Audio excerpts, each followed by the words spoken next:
word. And we knew what was going on, but when we came back March 17th, the world was not the same. And I was really bummed out. I didn't do anything for about a month. And then I started getting on some Zoom meetings, and it's not the same. No. And everybody knows that, right? I mean, usually if I'm the speaker, I'm the only one looking at everyone else. But you get on Zoom, everyone's in the front row. Everyone's looking at everyone else. And that can be really distracting, because the fact is, and this is relevant to presentations, elevator speeches, we cannot multitask. So if people are looking at everyone else, I'm looking at Tim and Richard and Lisa, you can't concentrate on what is going on in the presentation. And the best example, and Lisa talked about this earlier, if you watch any cable news and you see that little ticker tape come across the bottom of the screen, if you read that ticker tape, you have no idea what they're talking about. Right. So the first thing when we get on Zoom, we always look and see who else is there. So you want to have good light. And the second thing, we look at the background. And if it's a background like, you know, some of these that we were talking about, that's really distracting. I mean, I've seen people on TV, people who should know better, and you're looking at that background, you're thinking, you know, who's in that picture? And why is he reading that book? That's really interesting. And is that his award or one of his kids' awards? And then you're not concentrating. And then the next thing is sound. And a lot of people have got an older computer with a little bitty microphone, and they're sitting back from it, and it sounds like they're in a tunnel. So first thing you look at as a person, you want to have some good light on them. Second thing, background. And the best background, quite frankly, probably something like that. It's one that you don't even notice. Or maybe like that. That's cool. Or maybe like my cell block.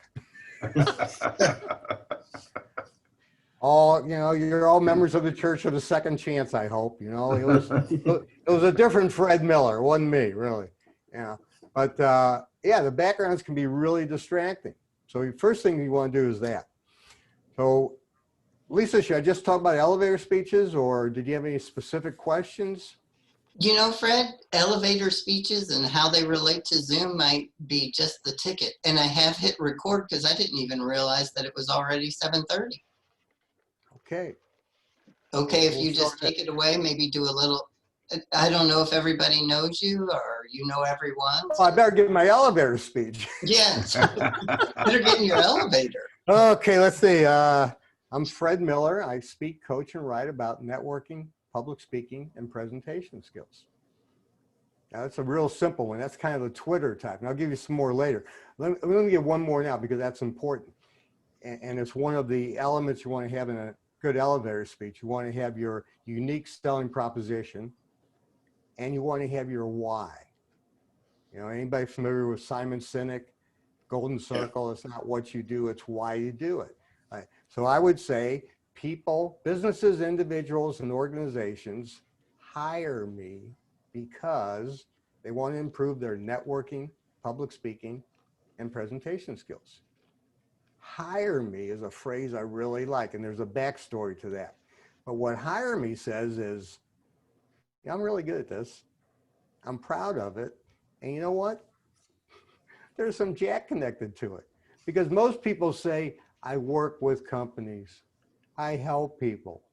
Well, if you're independently wealthy, God bless you.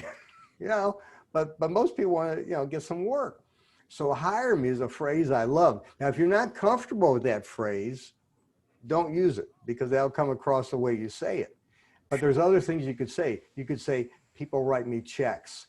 One I really like, and I got it from a lady who sells real estate. She said, people buying and selling homes choose me. I love that. Because choose me, if you think about if you fly Southwest Airlines, they always say, you have many choices when you fly. Thank you for choosing Southwest Airlines. So I love that one. But let's start. I got a few notes here I want to make. The first thing, let's talk about the goals of an elevator speech. Well, the ultimate goal is a conversation. And it's a conversation with somebody who really has an interest in your product and service. They want to know how you work, what do you charge, are there any terms, are there any guarantees, how long does it last? That is the ultimate goal of an elevator speech. Now, there are some immediate goals. The first immediate goal is you want everyone to know exactly what you do. Exactly what you do. Because a great elevator speech, you should be able to ask anybody who's in the room, hey, what does Fred do? Or what does Richard do? Or what does Tim do? And it should be real simple. Because people can't hire you and they can't refer you if they don't know what you do. So you want to have that immediate understanding. One of the things you want to use is simple language. Plain, simple language. You know, no buzzwords, no acronyms, no techno speak. Because you don't impress people with words they don't know, you make them feel stupid. And if we feel stupid, we're not going to work with you. Does that make sense to everybody? Yeah. So you want to have something that's real simple. So guidelines, unique selling proposition, know what that is. The other thing I want to add to that, by the way, instead of just hire me, add the word because. So businesses, individuals, and organizations hire me because they want to improve their networking, public speaking, and presentation skills. Because is an influencer word. And if you think about it, when you're a kid and you say, well, Mom, why do I have to? Because I said so. Because it's the right thing to do. Do you like that? Hire me? Let me give some feedback on that. Anybody, any feedback on that? You like to hire me? Love it. Anybody use hire me? You don't want to say work with, help, you know. And it's not just what you say, but it's how you say it. And you can, but you want to say it with conviction. I give a non-elevator speech I think is a great example. I had a older Ford Explorer at one time, and it needed brakes. And I didn't really want to go to a dealer. And I put out the word to friends and family, does anybody know an independent mechanic? And I got Danny's name. And I called up Danny. He worked for a well-known, reputable independent garage, and he had the owner's permission to use the garage for his own work. And I told him what I needed. He said, yeah, I can put brakes on there. And then I started asking all kinds of questions about cars. I know nothing about cars. And after a few questions, he just stopped me. He said, Fred, I went to Rankin Technical School. I'm ASE certified. You're in good hands. So we're all familiar with Rankin, nationally known technical school. If you've ever gone to a professional garage, they got this logo, ASE, and done. I said, Danny, can you do this Saturday? I never even asked his price. I just wanted a guy who was honest. And he was great. And he did a lot of work on that car. And we'd go out and buy parts, and I didn't care whether he bought the most expensive one or the cheapest. I just trusted the guy. In fact, he was so honest. At one point, he said, Fred, your next repair is going to cost more than the car is worth. And if you remember Cash for Clunkers, anybody remember Cash for Clunkers? All right, Sure. well, that's when I traded in my car. but those few words, I went to Rankin, I'm ASE certified, you're in good hands. That was it. Now, another goal of an elevator speech, you want to disqualify people. Everyone's not a prospect for what you sell. You're not going to buy from everybody who gives you their elevator speech. And you don't want to waste major time on minor possibilities. And that's one reason I like that phrase, hire me, because somebody goes, oh, you charge for that? You go, yeah, charge a lot. You know? Because you don't want to do that. You don't want to waste time on people who don't want to hire you. But you want to make it very clear so that they can refer you. You know, the best elevator speech, again, is something that somebody can tell you exactly what those people do, because you want people speaking up for you. So I've got 3 templates. And if you want to get those templates, write this down now. You can email me, fred@nosweatpublicspeaking.com. And I'll send you the template. So I've got one that's the ultimate elevator speech. And let me go ahead and give you that one, because it starts real simple. It starts on the first floor. And I say, I'm Fred Miller. I'm a speaker, coach, and an author. The title of my first book is No Sweat Public Speaking. Businesses, individuals, and organizations hire me because they want to improve their networking, public speaking, and presentation skills. They do that because they know speaking opportunities are business, career, and leadership opportunities. I show them how to develop, practice, and deliver a knock your socks off presentation with no sweat. Now, you don't have time to give all that all the time, but the nice thing about building an elevator speech by the floor, you can skip floors. You could start on one floor and go down. I could say, who believes speaking opportunities are business, career, and leadership opportunities? You know, I'm Fred Miller. I speak, coach, and write about that. Now, that's my why. Speaking opportunities are business, career, and leadership opportunities. If you don't buy into that or you don't need it, that's fine, but that ends the conversation. And that's quite okay. Because remember, it's not what people don't buy what you do, they buy why you do it. And that makes good sense. Now, the other thing I have, and I can use this with a large group too, but a express elevator speech. Because sometimes, as I mentioned, we want to disqualify. And this especially happens when you go to an event, say a chamber event.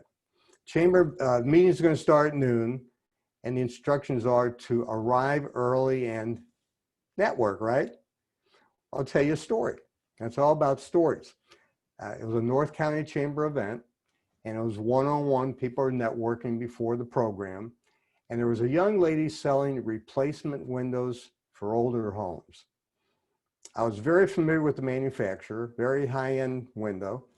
Her company had been in business a long time, local company. She had a great elevator speech, but she was giving that elevator speech to each and every individual she met. And she had to be talking to people who lived in apartments, people who had newer homes with newer windows, who were not prospects. And quite frankly, it was a very expensive window, and it just wasn't in everybody's price range. She was wasting their time and her time. So one of those goals is to disqualify. So let me give you another elevator speech, if you would. So we're at a networking event, and Tim says to me, he says, "Hey, I'm Tim. What do you do, Fred?" I'd say, "Tim, thanks for asking. I'm going to answer your question by asking you one. Have you ever been to an event and you're watching and listening to the speaker and you're thinking to yourself, boy, that guy's good. I mean, he is really good. He's articulate, authentic, very entertaining. Obviously, he has a passion for what he's doing. And I'm getting a lot out of this presentation. Man, I wish I could do that." I'm the guy they hire to develop, practice, and deliver a presentation like that. Now, hopefully at that point, so we got to talk. Here, let's exchange cards, call me. If he doesn't, I'm going to go for no. I'll say, "I got to tell you, Tim, everyone who hires me believes speaking opportunities are business, career, and leadership opportunities. You probably don't know anyone who wants to improve their public speaking and presentation skills, do you?" And we're done. We're done. So at this point, let me take some questions. Anyone have any questions? What do you like? What you don't like? You want to give me your elevator speech? Anyone? Anybody want to unmute? Fred, I'll give you mine. All right. Okay, Richard. I'm Richard Terry. My company is Accolade Kitchen and Bath. We improve the value of your home and the quality of your life. And how do we do that? We do that by installing, designing functional, prestigious, and spacious gourmet playgrounds at your kitchen where you entertain your family and friends. By designing spa-like retreats, that's your bathroom, where you pamper yourself with spa-like amenities. And personal sanctuaries, that's your closet or storage solution. So Richard Terry, Accolade Kitchen and Bath, everything in its place, and a beautiful place for everything. That's good. That's good. You work hard on that. I know that. Yeah. And I always like to improve it, though. Yeah. Well, I always work on mine too. I mean, really. But you want to make it clean and simple. And what I've learned is less is more. Now, here's another thing. You've got to have a bullseye for what you do. And the example I like to give, Brian, I can't remember his last name. He's an attorney who's an E3, but I heard him give a elevator speech once and it was great. He said, I'm an attorney. Specifically, I do contracts, partnerships, buy, sell, any kind of contract. And somebody raise their hand and say, well, I have a friend who might be getting divorced. He said, I don't do that. I can refer you. And somebody else says, well, my kid's got a bunch of speeding tickets. I don't do that. Because if you say you do too many things, people are going to say, oh my gosh, well, I guess they'll rotate my tires, change my oil, wash my windows. You can't be everything to everybody. Now, you may do some other things, but that can come about once somebody is a client and you've gained their trust and you can talk about it. So an example with me, I do mind mapping. Mind mapping is a nonlinear visual brainstorming tool. And it's a topic for another time. But if I say I speak, coach, and write about networking, public speaking, and presentation skills, and I do mind mapping, it's like, there's kind of a disconnect. And quite frankly, a lot of people may not know what that is. There's not time to explain it, and they're just going to lose interest because they don't know what it is. Because a lot of us do a number of different things. I'm sure Richard works on somebody's home, and they may ask you to do some designing of other things within the home, right, Richard? Yes. Yeah, because you got their trust. They like what you did. They might want you to do their basement. They might ask you about doing something in the garage. But if you add all these things, then you're becoming a general contractor for everything, and you've got a real niche. You do kitchens and baths, but you'll do other things once you've gained their trust, and you want to work with them. They want to work with you. Does that make sense to everybody? Mm-hmm. All right, who besides Richard wants to tell me what you do? Come on, come on. Come on, unmute those microphones. What, any questions about it? Yeah. I think I have a window here. So, okay, you got it. I'm Tim Davis with Powers Insurance and Risk Management. We're an insurance agency that specializes in crafting individualized solutions for clients with emerging wealth and C-suite individuals. Got it. Good, good. Do they hire you for that? Yeah, use that word, hire me. It's powerful. It is really powerful. Let me mention something else. There's something called. I guess, Fred, I have a question on that though. So in our situation, we never actually take the money from the client. We, place the policy with the insurance carrier. You get paid for it though, don't you? I do, from the insurance carrier. Okay, that's okay. I like the word hire me. And again, it's be a sponge, absorb everything, squeeze out what you don't need. And don't worry about the details too much. Yeah, but but try that hire me, because a lot of times people go, whoa. I'll say, you want me to stop? No, I like that, because if you say it the right way, it just shows confidence in your competence. I mean, there's a lot of choices of insurance companies, right? People choose it. And you may want to use the word choose us. I love that word, choose us. Now, let me mention this. Here's another little great tip. There's something called the rule of 3. 3 is magical. And we've heard of the 3 wise men, 3 strikes you're out, 3rd time's a charm. In terms of presentations, and an elevator speech is a mini presentation, it's magic. 1 for emphasis. Zoom is a great tool. It's the best we have right now for meetings like this. 2 for comparison. Hot, cold, up, down, fast, slow. 3 for completeness. Now, I'll give you some examples in a moment. 4 or more for a list, shopping list or a to-do list. So I speak, coach, and write about networking, public speaking, and presentation skills. If we want the audience to get it, we need to educate, entertain, and explain. Speaking opportunities are business, career, and leadership opportunities. It's magic. We can't remember more than 3 or 4 things. So 3 gives completeness to things. Now, you do a lot of this intuitively, but now that you know it, when you're working on your elevator speeches and presentations, you want to, if you have 2 things, goose it up to 3. And if you have 4 or more, drop it down. 3 is magical. Makes a huge, huge difference. Okay, that was good, Tim. Okay, Thanks, Fred. Who else would like to? Come on, we got time for somebody else. A lot of people here might be a prospect out here, might be somebody who could refer you if they know what you do. Lisa, you gonna take a try at it? No. Well, Lisa gathers great groups like this together. That's a real thing. That's a speaking opportunities are business, career, and leadership opportunities. That is huge. Nobody ever questions that. So giving an elevator speech is a speaking opportunity. Being interviewed by Lisa, that's a speaking opportunity. Those are huge. The other thing I think is important in the elevator speech, one of the floors, I say, the title of my first book is No Sweat Public Speaking. That's credibility. That is huge.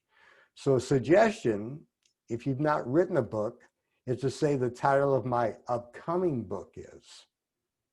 You don't have to tell them when it's coming out. You could change the date. But is it correct? We perceive speakers and writers as experts, right? This is also part of the introduction that you would write when you're going to speak to a group. Have somebody else introduce you.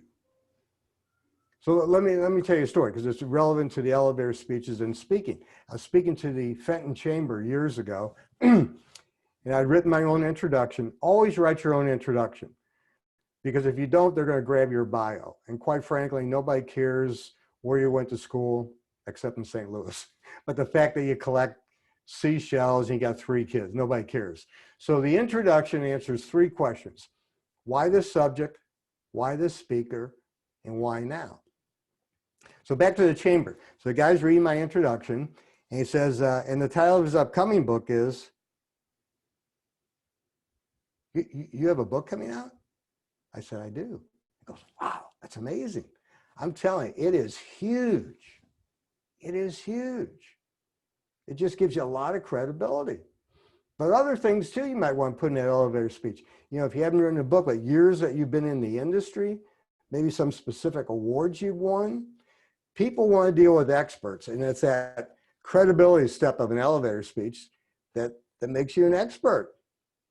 And an upcoming book is a real quick thing to say, you know, makes a big difference. Does everybody agree with that? Any comments? Absolutely. And Fred, I don't want to give you my elevator speech, but can you relate this to like voicemail? Because I'm on the phone a lot. Yes. So would you give a couple of floors on a voicemail or? Well, shorter is better. You want them to get it. Well, the bottom line of all communication, verbal, written, or visual is the same. We want the recipients as quickly as possible to get it. So something short and sweet. And I love that hire me, you know, because you place people in businesses, right? Right. I'm a Right? recruiter. People hire me to get a job. I mean, pretty simple. Or you have lots of choices when you look for people who are going to place you. People choose me because, how many years have you been doing this, Lisa? Nearly 30. All right, well, that's older than half the people here. I've been doing, A lot. well, me included. No. Well, no, yeah, I've been doing this for over 30 years. People hire me because of that. I've got the experience. I got the credibility. And it's not just what you say, it's the way you say it. I keep going back to when Danny said, I went to Rankin, I'm ASE certified, you're in good hands. We were finished. I mean, like I said, I did not ask the guy's price. When he showed up, he's a little bit rough looking guy. He's a mechanic. But yeah, I love the guy, great to work with. You know, he had just had that confidence in his competence. And when you're in person, it's not just what you say, it's how you say it. And it's your whole persona.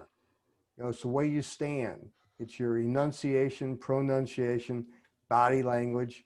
But there's just some people, it's like, boy, he's got it. You know, I want to work with her. You know, yeah, makes sense. Who else wants to take a try or questions? Fred, you had said from an intro there were 3 whys. Why the subject? And I missed the second one. And the why third this one was, subject? Okay, so in my case, why this subject? Fear of public speaking, and that's part of fear of giving an elevator speech. But fear of public speaking. Why this subject? Why this speaker? Well, I've written these books. You know, they're being Gotcha. sold internationally. One person buys it from Europe. I'm you know, doing this internationally. And why now? Well, why now? It's like, you know, all you can do is go forward. You know, you want to improve your business, you want to improve your self-confidence, And speaking is one of those things. And here again, an elevator speech is a mini presentation. And Zoom makes it a whole lot tougher. I mean, I'm still having a little trouble. I'm looking at everybody, seeing what people are doing. That's a distraction. A lot of times you might want to, if you're going to give a presentation, tell people to blank their cameras, because here again, we cannot multitask. And if everybody's looking around and, you know, they're not paying attention to you. And as a speaker, I wind up doing the same thing. So you want to make it plain, simple, your background, plain and simple, no distractions. You know, you don't have to invest like I did in a green screen, but, you know, have something simple. People have windows behind them and inappropriate things. And you see this on television too. And a microphone, I'm using a lavalier mic now, and not very expensive. I've got a more commercial one that I'll do some podcasts on. But, you know, if they can't hear you, and Lisa mentioned that she's recording this. Well, people will watch bad video. They won't listen to bad audio. So if you have bad audio, if you don't have a microphone where they can hear and understand what you're saying, they'll just tune you out. Questions, comments? We could go on for a long time with all sorts of questions, I would think. We are coming up to the 8 o'clock hour. Fred, you want to tell everybody how to reach you? Yeah, when they I've want to got work with you? templates. I've got templates. Thanks for asking. Fred at nosweatpublicspeaking.com. I'll send you some elevator speech templates. I'll send you a speech template. Then give a presentation. You know, but public speaking is most people's greatest fear. And when we get out of our comfort zone, we make it larger. And it's a huge way to build your business. It's huge. You know, and you want to do it well, but most people don't do it. And Zoom does make it a lot tougher, but you got to deal with what you have. You know, it's, you know, we can wait till the vaccine is here and we're all meeting in person, but that may be a while. Yeah. All right, one last chance for somebody to give an elevator speech if they haven't. I don't want to, again, I'm not giving my elevator speech, but I do want to toot your horn because you have been so helpful to me in those times that I do feel the need to Thank you. do public speaking. So thank you very much. And thank you Thank too you. for doing this. Oh, my privilege to be here. I want to thank everybody for attending. Hopefully this does you some good. Don't hesitate to email me with any questions. And if you want those templates, I'll send them to you. Thank you so much, Fred. Thanks everybody too for coming this morning. And Thanks, it'll Fred. be up on YouTube so you can watch it again. Yeah, if you have insomnia, you can watch it, you know. Yeah, Fred, see if you can correct that Udemy thing for me, please. I'll take a look at that. I got to find out what's going on. I will do that, Richard. Thank you. Okay, because it kept telling me Everybody that have my email was spelled Thanks, guys. incorrectly, and I know it wasn't, so. I don't know. We'll find out. Okay, everybody be safe. Okay. Thanks. Good See to you see you, next Fred. presentation. Bye. No sweat. Perfect. Thanks, Fred. Thank you.